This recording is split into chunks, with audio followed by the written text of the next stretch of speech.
Olá pessoal, tudo bem com vocês? Vamos então ver mais uma música com geografia, a música Segue o Seco de Marisa Monte.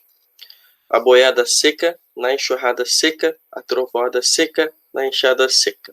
Se a gente usa a palavra seca, falando de questões climáticas, significa que não tem chuva. A boiada seca significa que não tem alimento para o gado. Na enxurrada seca. Enxurrada, pessoal, é quando chove muito e esse rio eleva o seu volume muito rápido. Uma enxurrada seca significa que não tem água no rio. Trovoada seca. Isso ocorre muitas vezes quando fecha o tempo, começa a dar trovão, a gente acha que vai chover e no fim a chuva vai embora.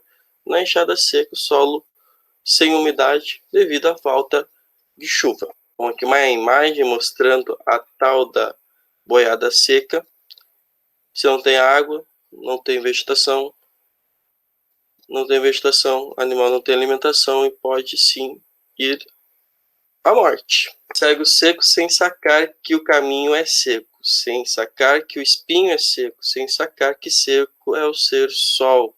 Bom, a gente pode estar fazendo uma referência aqui à atitude do sol, a impiedade dele de não ter o mínimo de compaixão, vamos dizer assim, ser o grande vilão da seca.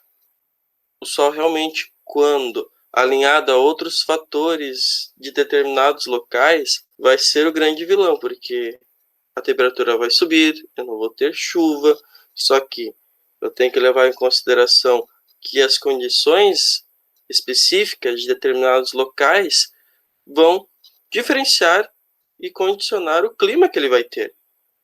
Por exemplo, se eu estou numa área atrás de montanha, perto da linha do Equador, longe do oceano, é bem provável que eu tenha ali uma região tipicamente conhecida como uma região que não tem tanta chuva. Porque se fica atrás de uma montanha, e essa montanha está no litoral, ela impede a passagem de umidade para o interior. Se ela está no interior do continente, está muito longe do mar, talvez demore para chegar a umidade vinda do oceano. Se está perto da linha do Equador, quanto mais perto da linha do Equador, mais quente, e assim por diante. E se está perto do litoral também e é banhada por uma corrente fria, pessoal, essa corrente fria vai resfriar a água não vai evaporar, a questão pluviométrica então vai ser atrapalhada, tendo menos chuva. Sem sacar que algum espinho seco secará, e a água que sacar será um tiro seco, e secará o seu destino seca. Bom, destino seco. O que é um destino seco? Eu não tenho uma previsão de chuva. Se eu não tenho chuva, daí a gente pensa na natureza, a gente pensa nos animais, a gente pensa diretamente nas pessoas que vivem na estiagem. A questão humana, as dificuldades que elas vão ter, e elas vão ter que achar um jeito de sobreviver, furando poços, irrigando, trazendo água em balde de um açude que está muito longe, se mudando de lugar. Muitas migrações no Brasil do Nordeste para o Sudeste, para o Sul, são motivados pelo clima que lá existe, que é um clima semiárido, onde a chuva é irregular, onde essa chuva cai pouco, é a região do Brasil, é o clima do Brasil que menos chove. O chuva vem me dizer se posso ir lá em cima para derramar você. Ó chuva, preste atenção, se o povo lá de cima vive na solidão. Aqui a gente pode levar uma consideração bem importante na população brasileira, o quanto a religiosidade ela está presente em muitos eventos da natureza. Quando a gente diz que chove pouco, São Pedro tá bravo, não tá mandando chuva. E quando chove muito, é o contrário. São Pedro não está poupando esforços para mandar água, né? Bom, aqui a gente fez uma referência, achei essa chart na internet, achei ela muito interessante. Aqui a gente fala, por que não está chovendo? Daí os anjinhos vão aqui, tá explicado a falta de chuva. São Pedro agora só fica zapeando no celular. Uma alusão que a gente faz no dia a dia, né? Muita gente fica muitas e muitas horas em redes sociais. Se acabar não acostumando, se acabar parado, calado, se acabar baixinho, chorando, se acabar meio abandonado. Vamos ver o que está querendo dizer aqui. Tem gente abandonada, que está triste, não está trabalhando, não está mandando chuva. Se acabar baixinho, chorando, será que chorar baixinho não cai uma pequena chuva lá? Pode ser lágrimas de São Pedro, ou talvez um grande amor chorando. Pode ser o desabotoar do céu, pode ser o coco derramado. Um pouco de água, tem meio que implorando, chove, a gente precisa dessa chuva. A gente precisa dela para sobreviver. Veja o quanto é importante a água para a vida humana, ainda mais em locais que estão habituados a ter a falta dela. Quando a gente vive em locais com abundância de água, às vezes a gente não dá valor para a água em si, a gente desperdiça, a gente polui. E quando ela faz falta, como em algumas partes do Brasil e em muitas outras partes do mundo, ela passa a ter muito mais valor para a vida humana, muito mais valor financeiro. Logicamente, se tu está num local onde falta água e muita gente quer água, pode ser que quem fornece essa água cobre um preço maior. Enquanto isso, São Pedro novamente. Chuva, sol, chuva, chuva, sol, chuva, sol, chuva, sol, chuva. Será que tem alguém lá decidindo quando chove, quando não chove? É uma questão religiosa, uma questão cultural do Brasil. Mas não tem ninguém lá em cima, tá, pessoal? Tudo que está ligado à dinâmica das chuvas tem que levar em consideração as condições locais, as massas de ar, que são correntes de ar que vão ter temperatura, vão ter uma umidade. O Brasil tem várias massas de ar. A gente pode destacar a massa equatorial atlântica, uma massa de ar quente e úmida que surge ali ao norte do Brasil, no Nordeste.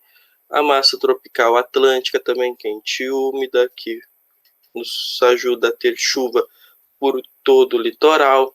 Se a gente ir para o interior do Brasil, nós temos uma massa equatorial continental que, graças à Amazônia, ela é quente e úmida, principalmente úmida, porque geralmente massas de ar de origem continental são massas de ar seca. Tanto é que nós temos no Brasil a massa tropical continental, que atua principalmente no inverno, tornando a região centro-oeste uma das regiões mais secas no mundo na época do inverno, porque a massa equatorial continental ela recua mais para o norte, trazendo menos umidade para o centro-oeste, e assim a massa tropical continental que fica ali do lado, que se origina na depressão do Chaco, no Paraguai, ela entra em ação, causando a queda das chuvas. E o Brasil ainda vai ter uma massa de ar frio, que é a massa polar atlântica, fria e úmida, a nossa única massa de ar frio, que ela traz o frio para o Brasil. Quando ela encontra um ar quente, ela empurra esse ar quente para cima. Esse ar quente acaba então carregando a umidade, que quando chega a áreas mais altas da atmosfera se condensa, e quando a nuvem fica carregada, ela causa a queda da chuva, que é a chuva que a gente chama de chuva frontal. Quando essa chuva acabar, a massa de ar vai ter se deslocado, a massa de ar polar, derrubando as temperaturas. Lembrando que nós temos outros dois tipos de chuva. Nós temos a chuva convectiva, que é a típica chuva de verão, aquela chuva que ocorre pela evaporação da água ao longo do dia, e aproximadamente perto do fim da tarde tem uma queda forte de chuva num tempo muito curto. E ainda a gente vai ter a chuva orográfica, que eu tenho relevo, tem uma massa de ar quente e úmido do oceano, quando bate no relevo, que faz? Ela sobe. Quando ela sobe, ela vai resfriar, condensar e chover. Só que tem um detalhe: quando ela faz esse movimento aqui, ela está subindo. Só que ela em algum momento vai descer, quando vencer o relevo.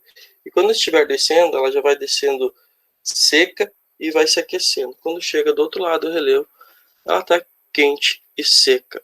Lembrando que lá no Nordeste, entre o litoral e o interior, tem o famoso Planalto da Borborema, que bloqueia a passagem de umidade de ar. E ainda tem a massa equatorial atlântica, que se desvia em sentido leste-oeste e muitas poucas vezes consegue avançar em direção ao interior do sertão nordestino. Ok, pessoal? Um forte abraço.